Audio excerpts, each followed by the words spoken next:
কথা ঠিক না ঠিক? এই হারামের সংসারে কোনোদিন শান্তি হবে না। যার মাঝে হারাম থাকবে তার জীবনে শান্তি হবে না। যার মধ্যে হারাম থাকবে, হারাম রক্ত থাকবে, তার হাতের দোয়া আল্লাহ কবুল করবে না। হাত তুলে বলুন ঠিক কিনা বলো। যালিকাল কিতাবু লা রাইবা ফীহি হুদাল লিল মুত্তাকিন।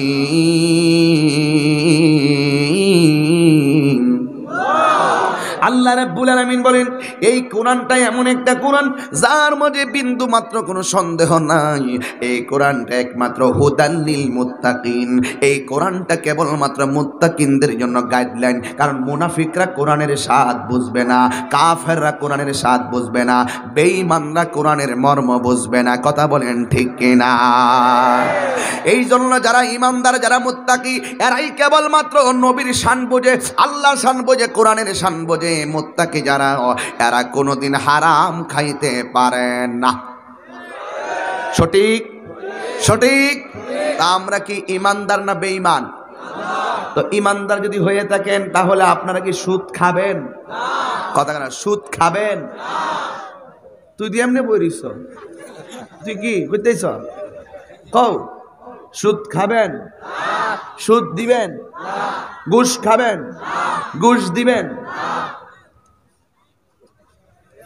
আঙ্গুর ডিপার্টমেন্ট এমন হইছে আসলে, কিন্তু যারা সুদ খায়, এরা কিন্তু, যারা ঘুষ খায়, এরা কিন্তু আসলে চাও না।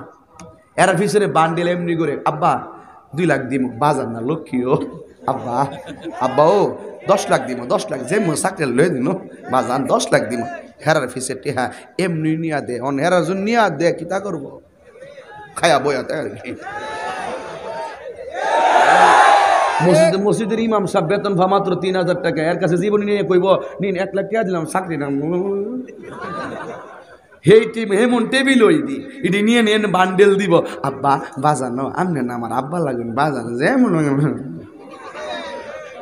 কিন্তু সত্যিকার আব্বা যারা, এরা কইব আমার কাছে ক্ষমতা আছে, ঠিক আছে, আমার সুযোগ আছে, যাও টাকা লাগবো না, আমি তোমার জন্য বিনা টাকায়, বিনা ঘুষে, বিনা সুদে তোমারে আমি উপকার করে দিলাম। এই উপকারের ফলে আমার আল্লাহ তারে বিনা হিসাবে জান্নাতে দিয়া দিবে। ঠিক কিনা বলুন? যে মানুষকে দয়া করে না, আল্লাহও তারে দয়া করে না।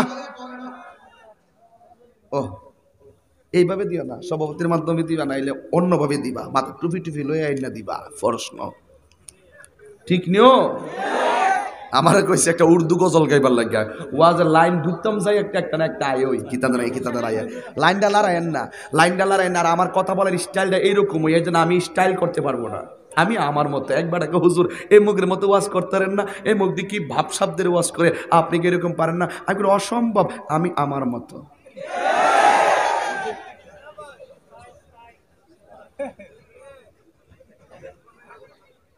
কষ্ট হচ্ছে আপনাদের, দুঃখ হচ্ছে, সুযোগ আছে, আমি মানুষকে উপকার করব। আল্লাহ পাকের কোরআন, যে মানুষকে দয়া করে না আল্লাহ তারে দয়া করে। সুযোগ আছে, মানুষকে উপকার করেন, আল্লাহ আপনাকে জান্নাত দিবে। কথাগণ ঠিক কিনা বলেন? যাই হোক বাবারা, আমার অনেক কথাই তো বলে ফেলেছি, কোনো ডান বাম যাই নাই। একটা কথা স্পষ্ট করে দিলাম, যার অন্তরে আল্লাহর ভয় থাকে তার অল বডিটার জিম্মাদারি একজন নিয়ে নেই। জবান খুলে বলুন তিনি কে? বাস ক্লিয়ার হয়ে গেল। আমরা সুদ খাবো, সুদের কারণে গরিব আরো গরিব হইতাছে, বড় লোক আরো বড় লোক হইতাছে। আঙ্গদেশের ম্যাক্সিমাম মসজিদের সভাপতি সুদ খা। এদেরকে আপনারা মসজিদের সভাপতি বানাইবেন না।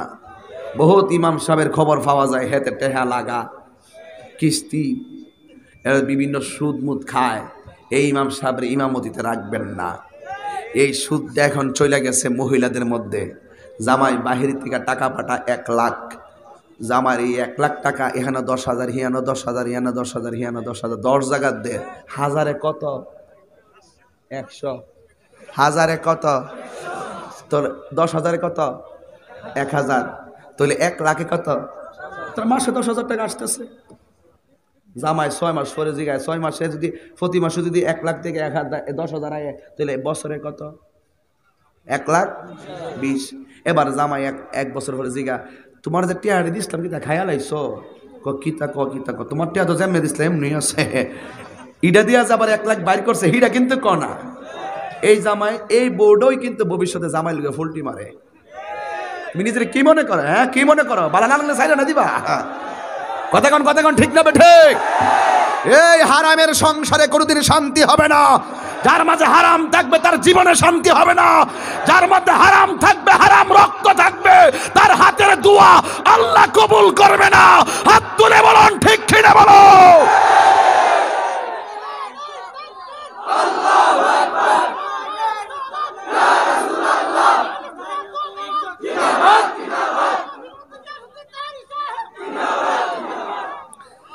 এখন কি সুদ খাবেন না? কি কষ্ট হইতেছে? আমার তো এটি না করলে শান্তি লাগে না ওয়াজ। কারণ এই সমস্ত অন্যায়ের প্রশ্রয় দেওয়া যাবে। আর একটা হইল কি জানেন? এই তোর টুপিটা খুল। হ্যাঁ তোর টুপি ঠিক আছে। দেখ লাল চুল কোনটার আছে, এটারে ধরি। কিছু কিছু পোলাপান এখন এমন স্টাইলে চুল কাটে, যা দেখলে তুমি যে চুলটা কাটছো, শোনো, এই দিক দিয়ে এমনে কাটে, আবার আস্তে আস্তে এমনি চিরি দিয়া কাটে। একটা ছেলের চুল কাটা দেখলে বোঝা যায় ছেলেটা যে একটু অসভ্য। আবার চুলের রং করে। এই আল্লাহ তোমারে যেই চয়েজে চুল দিয়ে দুনিয়ায় পাঠাইছে, তুমি এটাকে বিকৃতি করো না, তোমার কিন্তু খবর আছে চান্দু। তুমি আল্লাহর ওয়াস্তে চুলটা সুন্দর করে কেটে, তুমি যতই স্টাইল করে চুল কাটো না কেন, তোমাকে হয়তো 2-3 জন বন্ধু বলবে, ওহ অসাম হইছে রে দোস্ত, কিন্তু বাকি 97 জন মানুষ তোমার বিরুদ্ধে কথা কয়, তোমার বাবার কাছে গোপনে বিচার দেয়। এমন ইতিহাস নবীগঞ্জে আছে না নাই বলেন? সন্তানের কারণে বাবা বাজারে যাইয়া মুখটা দেখাইতে পারে না। সন্তানের কারণে বাবা এবং মায়ের অন্তরে যে স্বপ্ন ছিল ভবিষ্যতে তারা একটা মানুষের মতো মানুষ বানাবে, সন্তানের চলার কারণে বাবার স্বপ্ন চোখের পলকে ধূলিসাৎ হয়ে গিয়েছে। একমাত্র অনেক সন্তানের চলার কারণে আর সন্তানগুলো ইদানিং অনেক সন্তান বাবায় আসক্ত হয়ে গেছে। এরা বাবা খায়, ওরা ইয়াবা খায়, ওরা নেশা করে। আমার সমাজ ধ্বংসের পিছনে মূল কারণ হলো আজকে সমাজের ভিতরে চলে বলে কৌশলে বাংলাদেশের এত মেধা, এই ছেলেদের মনমস্তিষ্ককে বিকৃত করার জন্য কৌশলে এই দেশের ভিতরে বাবা ঢুকিয়ে দেওয়া হয়েছে। আপনারা বলেন, আপনারা কি নেশা করবেন? বাবা এই কোরআনটার দিকে একটু তাকাতো দেখি। এই দোস্ত, আমি যে কথাগুলো বলতেছি মনে করিস না যে আমি হাসির খোরাক দেই। আমি যা বলি দিল থেকে বলি, অভিনয় করে বলি না, আর কোনোরকম টাইম পাস করার জন্য বলি না, সত্যিকার টিচ দিয়ে যাই আমি। একটা কথা কোরআনের দিকে তাকায়া বলো, আজকে থেকে আমরা আর নেশা করব না। আওয়াজ আসতে হয়েছে।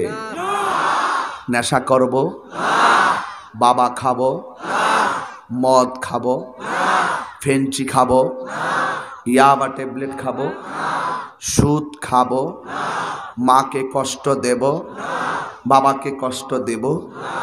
সত্যি করে বলছো?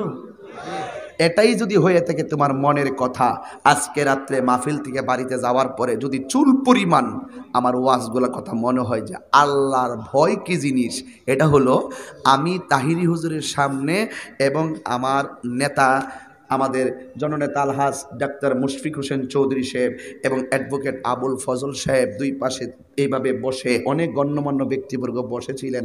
আমি তাহিরি হুজুরের সামনে আমি বলেছিলাম নেশা করব না, কিন্তু হঠাৎ করে রাতের 12টার পরে ওই রাতের বেলা স্বর্গের পারে যাইয়া বাবারা হাতে নিছেন, ইয়াবা ট্যাবলেটটা হাতে নিছেন, নিয়া মুখে দেওয়ার সময় হঠাৎ করে মনে করবেন তাহিরি সাহেবরে বলেছি, তাহিরি সাহেব তো আমার দেখে না, খায়ালায় অসুবিধা কি, তাহিরি সাহেব তো এখন দেখতো না। ওই সময় মনে করবেন তাহিরি সাহেব আপনারা না দেখুক আর আমাদের আমন্ত্রিত মেহমান না দেখুক, একজন দেখতেছেন, তিনি কে? এটার নামই হলো তাকুয়া। এটার নাম কি? এই তাকুয়াটা যার ভিতরে থাকেছে অল্প সময়ে সাধারণ বান্দা থেকে আল্লাহর বন্ধু হয়ে যায়। এই ভয়টা থাকলে রোজার মধ্যে সেহরির সময় সেহরি খাইলো, খাওয়ার সময় দুপুরবেলা উঠিয়া সুন্দর করে দরজা লাগাইছে ভাত খাইবার লাগিয়া। ইফতারের সময় ইফতার হমান হমান করে মনে ইচ্ছে মতো ভাত খাইতে গেছে, হঠাৎ করে মনে হয়ে গেছে আমি সেহরির সময় সেহরি খাইলাম, সবাই দেখছে। ইফতারের সময় ইফতার করুম, সবাই দেখছে। দুপুরে যে ভাত খাইতেছি কোথা লাগিয়ে গেছে গা, খাইলে কেউ দেখতো না, কিন্তু একজন দেখতেছে, জবান খুললে কোন তিনি কে? এটার নামই হলো তাকওয়া। এটার নাম কি? তাকওয়া। একজনকে মেরে ফেলে। আমার সমাজে এমন হয়েছে এখন, মানুষের মাইরা গট পানির ভিতরে ইট বাইন্দা ড্রামের ভিতরে ঢুকায়, বস্তার ভিতরে ঢুকাইয়া মাটির নিচে নিয়ে পুঁতে রাখে। ওরা মনে করছে আমি মেরে ফেলছি, আমাকে কেউ ধরতে পারবে না।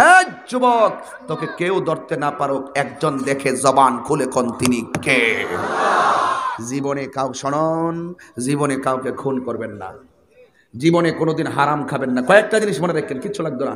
জীবনে কোনোদিন খুন করবেন না, জীবনে কোনোদিন মানুষকে ঠকাবেন না, জীবনে কোনোদিন গীবত করবেন না, জীবনে কোনোদিন মানুষের বিরুদ্ধে কুৎসা রটনা করাবেন না। আরেকটি ইম্পর্টেন্ট কথা, জীবনে কোনোদিন মা বাবার মনে কষ্ট দিবেন না। এই কথাগুলো যদি মনে রাখতে পারেন, আমি আশা করি আজকে নবীগঞ্জের মাহফিলটা সাকসেস হবে, ধন্য হবে এবং সার্থক হবে। আল্লাহ আমাদের সকলকে বোঝার তৌফিক দান করুক। সকলে জবান